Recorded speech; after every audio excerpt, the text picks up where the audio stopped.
Glory to your house, the house of Apollo, where the echoes of legends are all we follow. Turn it up, feast your eyes, feel the fever ignite. Glory to your house, we burn through the night. We burn through the night.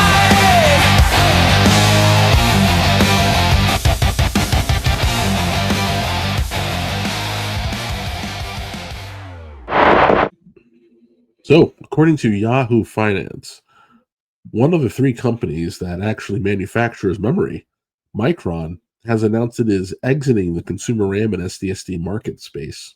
Oh man! Oh God! Oh man! Oh God! Oh man!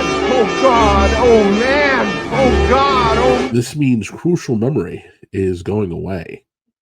Affordable RAM, budget SSDs, gone. Why? Well, because AI data centers pay more, a lot more. So, when supply chains shrink and demand stays high, you don't need to be Milton Friedman to know exactly what comes next. In other words, AI has essentially told gamers, Your RAM is mine!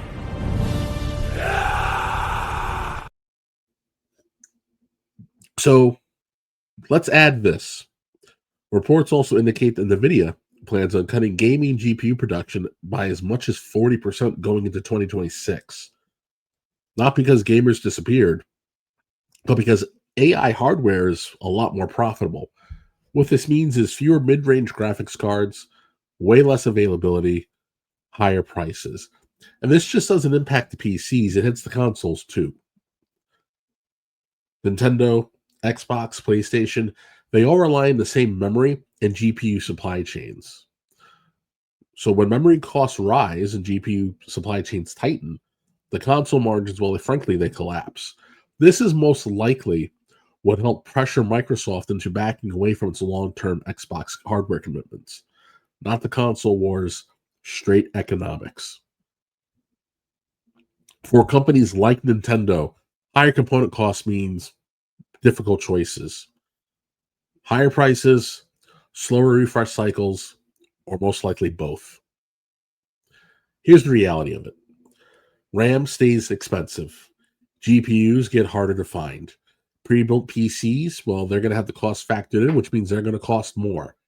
And the next-gen consoles, well, the next gen and the next gen, those $600 price points, they're no longer shocking.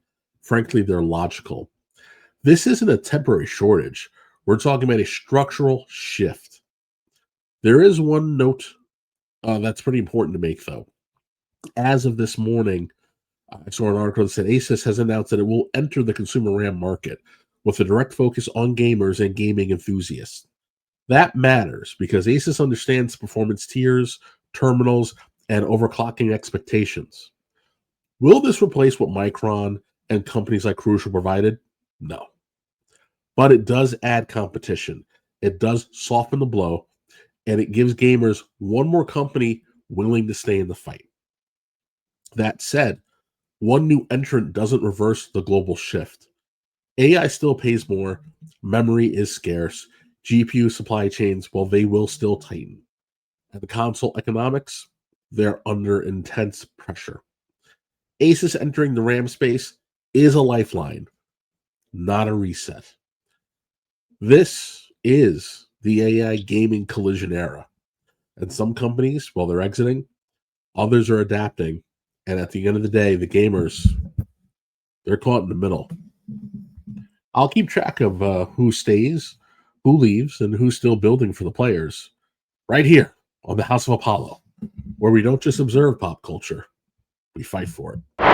From the ink of the comics to the glow of the tube, every twist, every turn keeps us locked in the groove. TV's flashing neon, check the mic.